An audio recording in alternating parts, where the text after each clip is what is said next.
আল্লাহ পাক আমাদের জন্য শেষ ঠিকানা রাখছেন দুইটা, একটার নাম জান্নাত আর একটার নাম জাহান্নাম। জান্নাত নামক ঠিকানা হলো ইমানদার মুমিনদের, আর জাহান্নাম নামক ঠিকানা হলো কাফের মুশরিক বেঈমানদের। আল্লাহ পাক রব্বুল আলামিন জান্নাত বানাইছেন ইমানদারদের জন্য, জাহান্নাম বানাইছেন কাফেরদের জন্য। চিরকাল থাকবে উভয় দল, কোনোদিন শেষ হবে না, শেষ হবে না। কিন্তু অনেক ইমানদারকে আল্লাহ জাহান্নামে জ্বালাইবেন। কুরআন এবং হাদিসে বর্ণিত আছে অনেক ইমানদার জাহান্নামে জ্বলবে। আল্লাহ পাক তো জাহান্নামটা ইমানদারের জন্য বানান নাই, তবে ইমানদার জাহান্নামে যাবে কারণ কি? কারণ হলো জান্নাত হলো পবিত্র একটা জায়গা, জান্নাত হলো পবিত্র একটা জায়গা। গুনাহ নামক ময়লা নিয়ে জান্নাতে কেউ ঢুকতে পারবে না। যে সমস্ত মানুষেরা এই দুনিয়ার জমিন থেকে গুনাহ নামক ময়লা নিয়ে কাফনের কাপড় গায়ে পড়ছে, এই দুনিয়ার জমিন থেকে একজন মানুষ বিদায় হয়ে গেলে প্রতিদিন মাইকে আলান আসে না নাই? আমরা এখানে যারা আছি জানা নাই কার এলান কোন দিন হয়ে যায়। আমারও ভয় হয় কোন দিন জানি গো এই নামটা মাইকে উঠা যায়, বড় ভয় লাগে। চিন্তা করবেন যখন আপনি মারা যান, দমটা যখন বাহির হয়, এর আগের ওয়াক্তের নামাজটা কি পড়া আছে কিনা হিসাব রাখবেন। যখন আপনি মারা গেলেন, এর আগের ওয়াক্ত নামাজটা কি পড়া আছে নাকি পড়ার বাকি, এটা হিসাবের ব্যাপার। যদি নামাজি হইয়া মারা যান তাহলে ডান কাতারে চলবেন, যদি নামাজি না হইয়া মারা যান বাম কাতারে যাবেন। এই জন্য যুবক, ইচ্ছা করলেই তুমি এখন পারো যেটা একজন বুড়া মানুষে পারবে না। যুবক রে, অভ্যাস করার সময় তোমার এখন। এই জন্যই তো নবীজি বলছেন পাঁচটা জিনিসকে গনিমত মনে করো। পাঁচটা জিনিস আসার আগে ইগতানিম খামসান ক্বাবলা খামসিন শাবাবাকা ক্বাবলা হারামিক। যৌবনকালকে গনিমত মনে করবা, বার্ধক্য তোমার সামনে আসার আগে।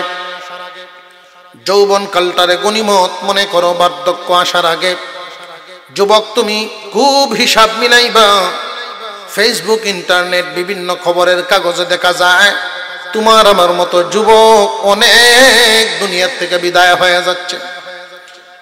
তুমি রে যুবক যদি আজকে বিদায় হও, দেখার ব্যাপার তুমি কি শেষ আমলটা গুনাহ করে মরছো নাকি নেকি করে মরছো। যদি দেখা যায় তোমার জিন্দেগির শেষ আমলটা আগের ওয়াক্ত নামাজ বাকি, গুনাহগার হয়ে আল্লাহর হুকুম অমান্যকারী হয়ে দুনিয়া ছাড়ছো রে বান্দা। খুব হিসাব মিলাইবা।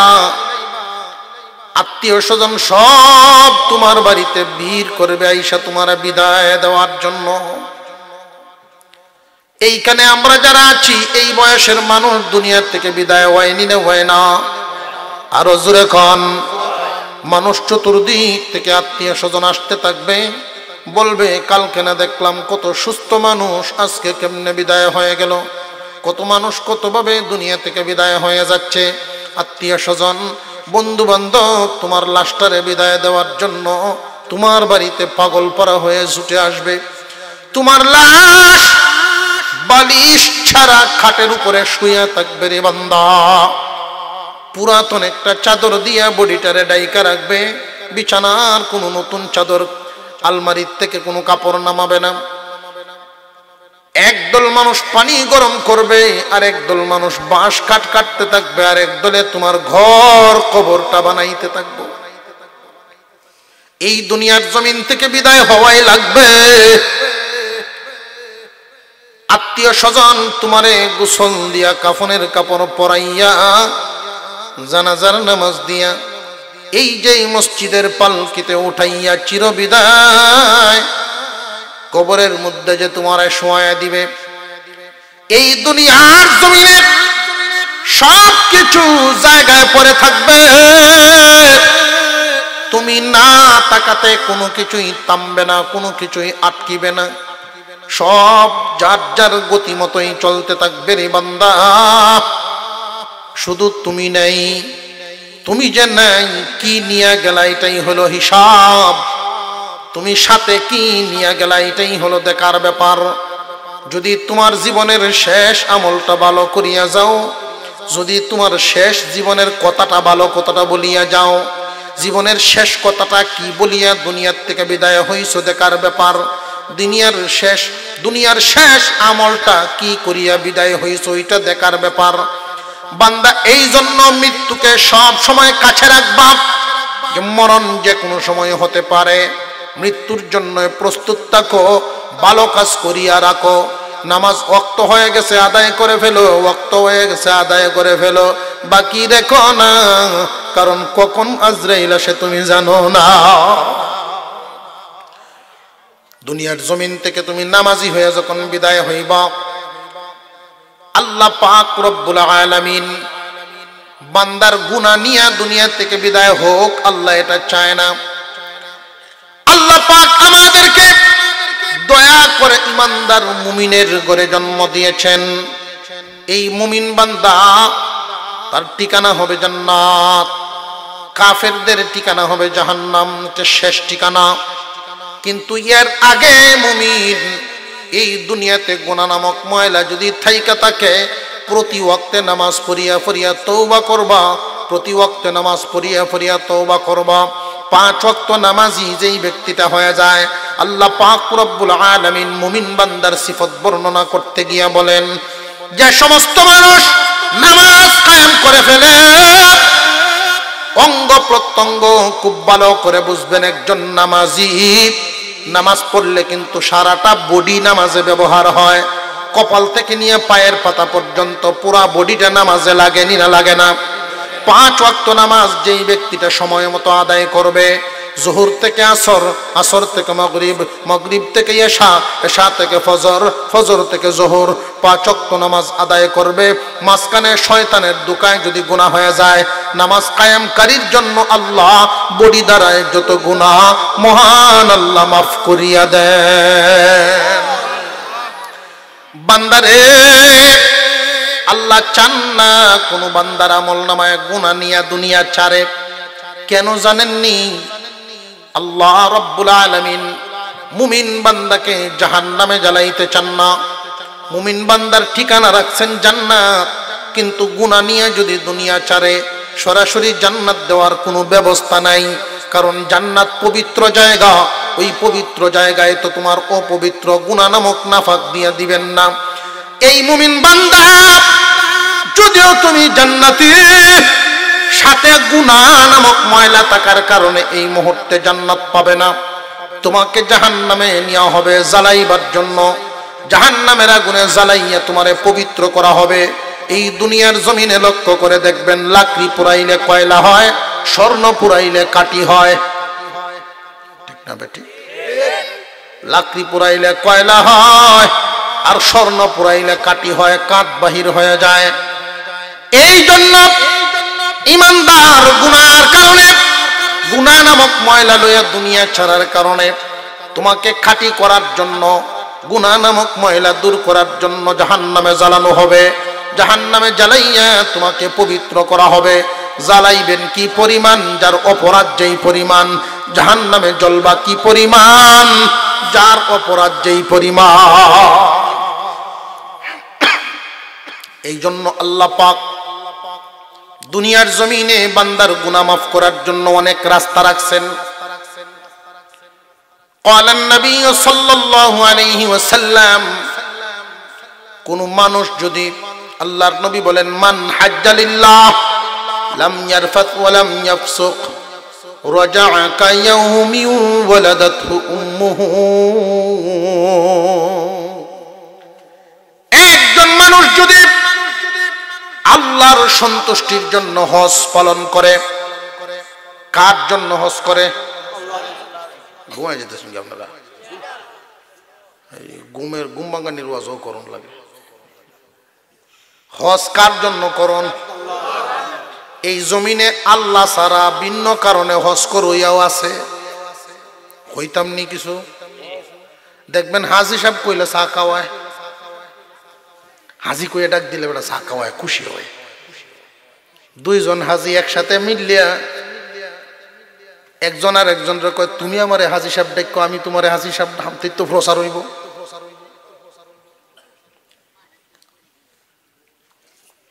হাজি সাহেব যদি কেউ রে না ডাকে তাহলে বেটা জিগায় কেউ তুমি কি জানো না আমি যে গতবার হজ করছি। অর্থাৎ হাজি সাহেব ওর বড় শখ, হাজি সাহেব ডাকটা শুনতো। তাহলে হজটা শুধু আল্লাহর জন্য করে নাই, ভিতরে গন্ডগোলও আছে। আর একটু জোরে কোন, যদি কোনো মানুষ একমাত্র আল্লাহর জন্য হজ করে, ওইখানে গিয়ে কোনো ঝামেলা না করে, ঝামেলা বলতে কি, হজ পালন করা অবস্থায়, ইহরাম পরা অবস্থায় নিষিদ্ধ কিছু কাজ আছে, এগুলো যদি না করে। আমি হজের সফরে দেখছি ইহরামের কাপড় পরিয়ে বেটা গুছায়, যে মুআল্লিমে তারা নিষিদ্ধ, মুআল্লিম কথা কাজে ঠিক রাখছে না। অনেক সময় বেজাল হয়ে এই খবর আপনারা জানেন কিনা জানি না, মুআল্লিমে বেজাল করে মাঝে মাঝে। বেটা করতেছে আমি সাদা কাপড়টা ফিনদেলছি দেখে নইলে বুঝদার নাই, আমি সাদা কাপড় ফিনদেলছি নইলে বুঝাইলাম না তোরে। আর যা তুই দেশ পরে বুঝবে, টের পাইবে তুই গেল। ইহরামের কদর রইল না গেল। আল্লাহু আকবার। আল্লাহর জন্য হজ করবে, ওইখানে গিয়ে নিষিদ্ধ কোনো কাজ কাম করবে না, ওই লোকটা নবজাতক শিশুর মতো নিষ্পাপ হইয়া যা। কে বলছেন এই কথা? নবীজি।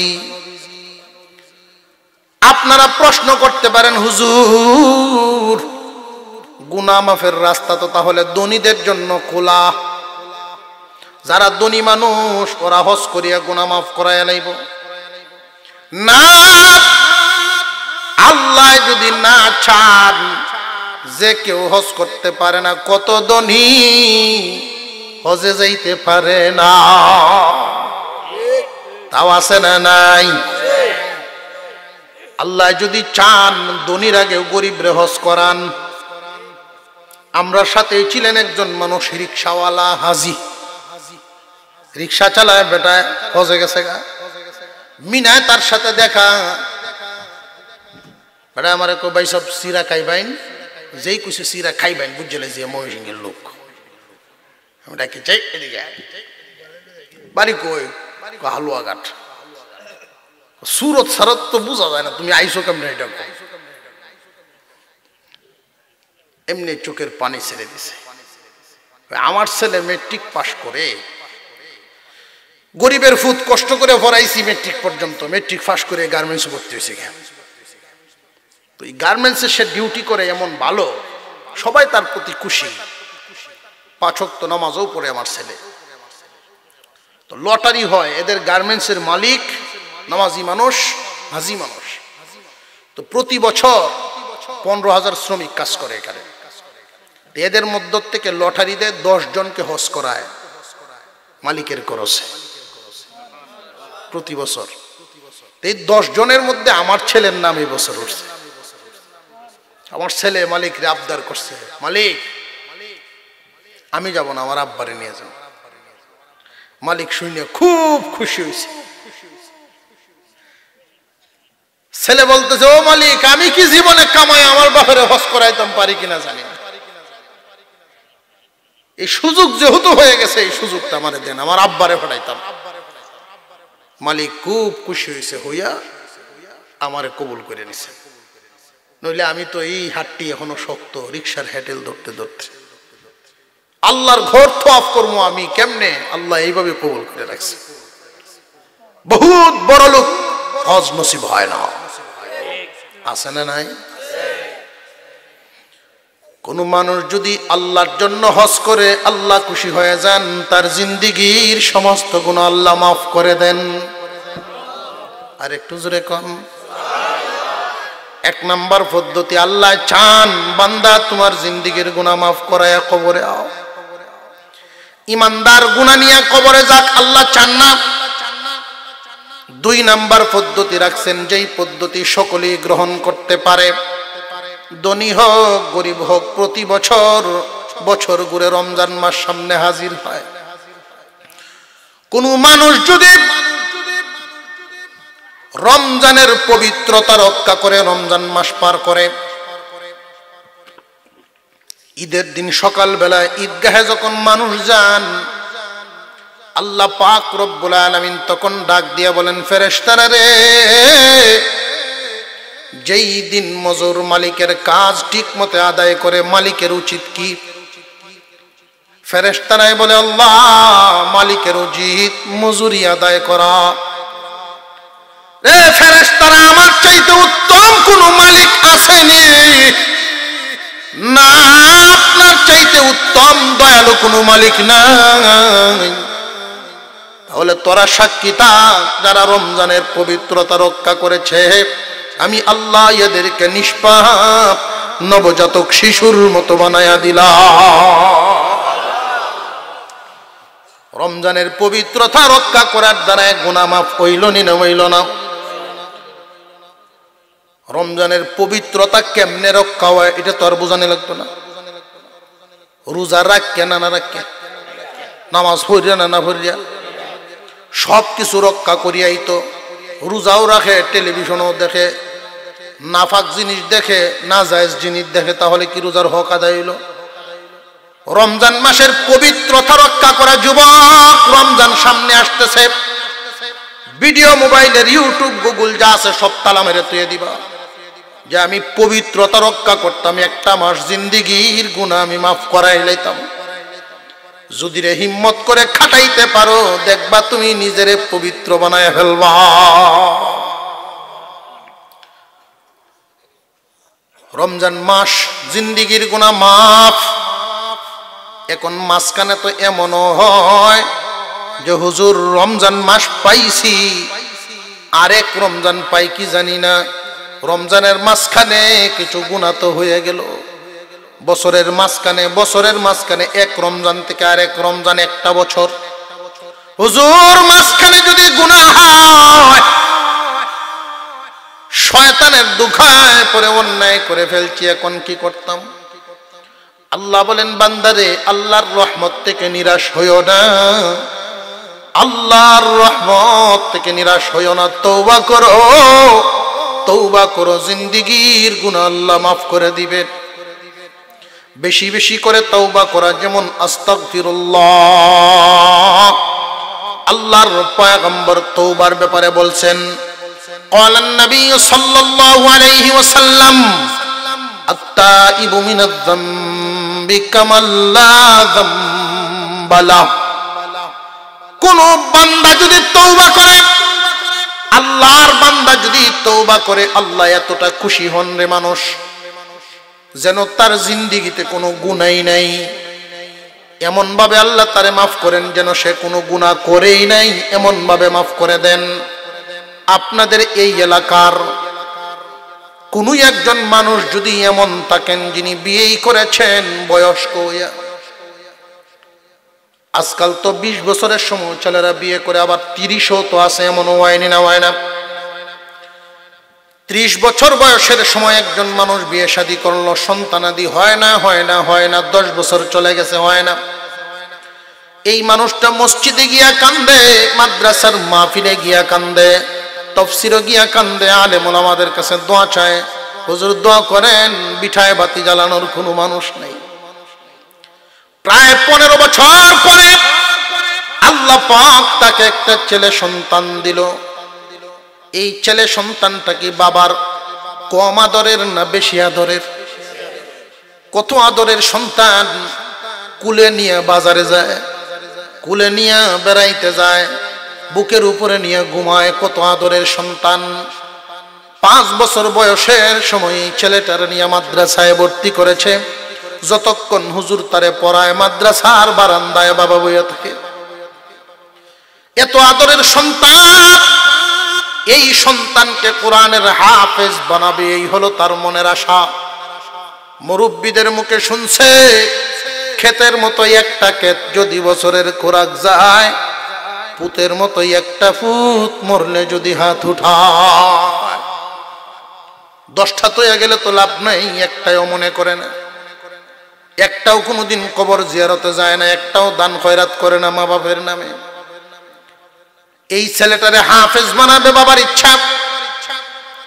8 বছর বয়স হয়ে গেছে, এই ছেলের আবাসিকভাবে হিফজখানায় দিয়ে দিল, পড়া শুরু করছে। 1 বছর ভালোভাবে পড়ছে, 10-12 পারা মুখস্থও করে ফেলছে।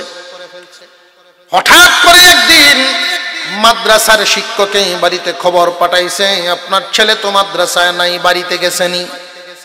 না, বাড়িতেও তো আসে নাই, অর্থাৎ মাদ্রাসার থেকে পলাইছে। পড়ার ভয়ে মাদ্রাসায় থাকবে না, সে পলায়ন করছে। বাবার মাথায় আসমান ভেঙ্গে পড়ছে, আদরের ফুট কোন দিকে গেল? আত্মীয় স্বজন সবার বাড়িতে তালাশ করলো, কারোর বাড়িতে যায় নাই। 1 মাস যাবৎ কুজাকুজির পরেও ছেলেরে পায় না। এই বাবার মনের অবস্থাটা কেমন আপনারাই চিন্তা করেন।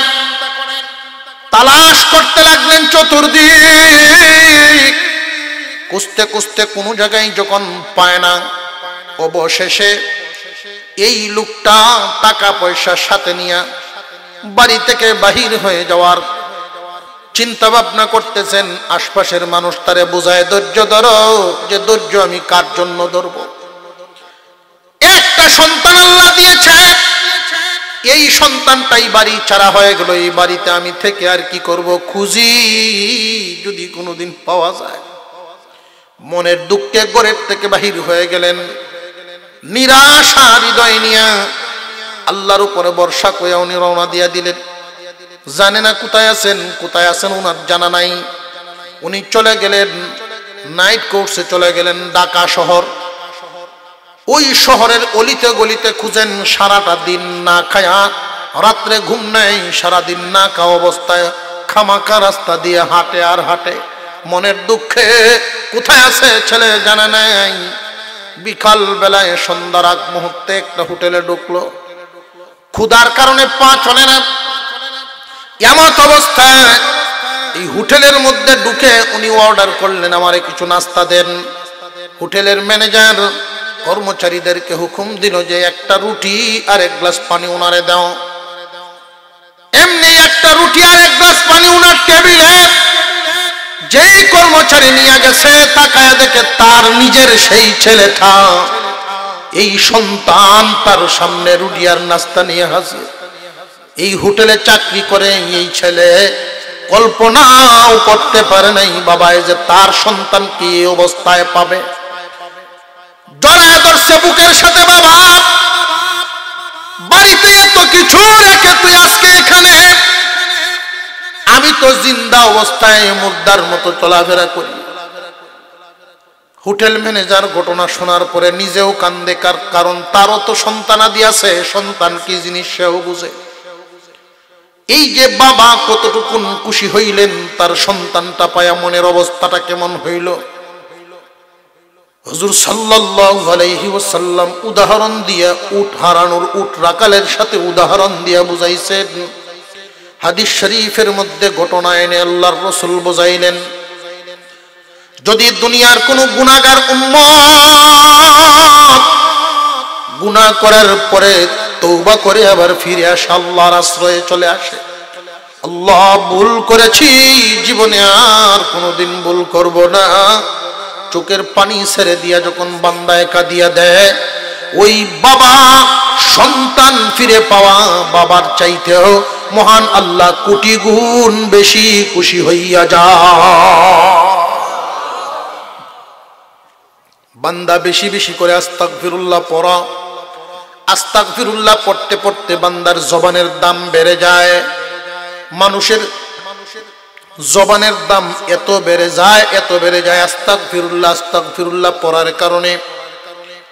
অনেক আগের একটা ঘটনা, আহমদ ইবনে হাম্বল, 4 ইমাম হানাফি, শাফি, মালিকি, হাম্বলি, এই 4 মাযহাবের 4 জন ইমাম, 4 জনের একজন আহমদ ইবনে হাম্বল রাহমাতুল্লাহি আলাইহি। উনার যুগে উনি বড় আলেম, বড় বুজুর্গ। উনি সফর করতে বাহির হলেন, কোনো এক জায়গায় যাবেন।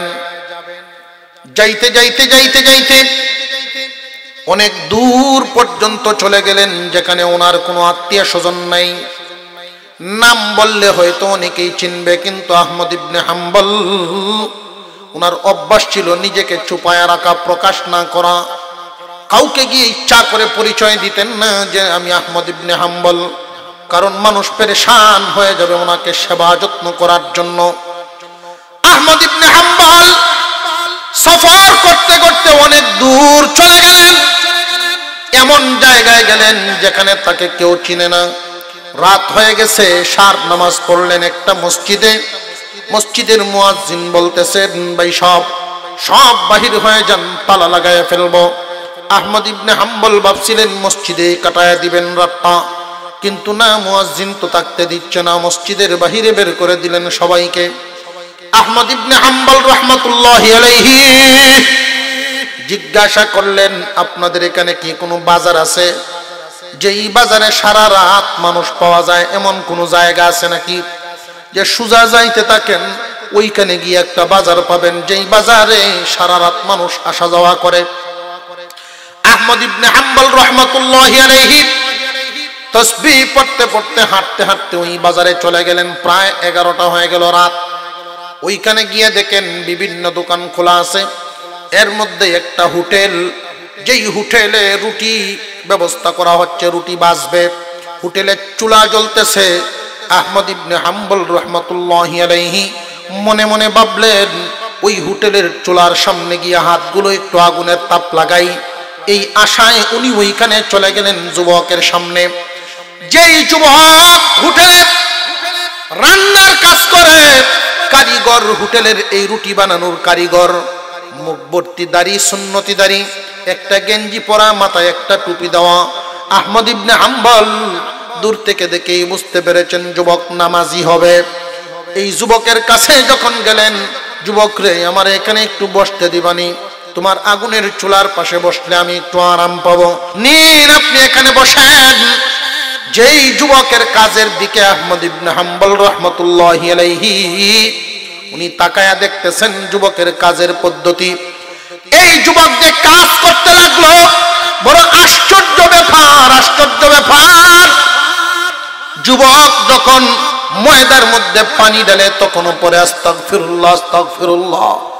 এই যুবক যখন খামিরা বানায় তখনও পরে আস্তাগফিরুল্লাহ। যুবক যখন এক একটা করে রুটির জন্য খামিরা তৈরি করে, ডিমের মতো করে বানায়, তখনও পরে আস্তাগফিরুল্লাহ। এইভাবে যখন রুটিগুলো বানাতে শুরু করলো, তখন আস্তাগফিরুল্লাহ আস্তাগফিরুল্লাহ পড়ে, জবানে আস্তাগফিরুল্লাহ আস্তাগফিরুল্লাহ, কাজ হাতে চলতেছে। আহমদ ইবনে হাম্বল রাহমাতুল্লাহি আলাইহি বলেন, রে যুবক, তোমার আমলটা তো অনেক সুন্দর, এই আমল করলে তো জানি মানুষের জবানের দাম বেড়ে যায়, মানুষের দোয়া আল্লাহর কাছে কবুল হয়ে যায়। যুবক রে, তোমার আমলটা বড় ভালো। এই যুবক ডাক দিয়ে বলে, হুজুর,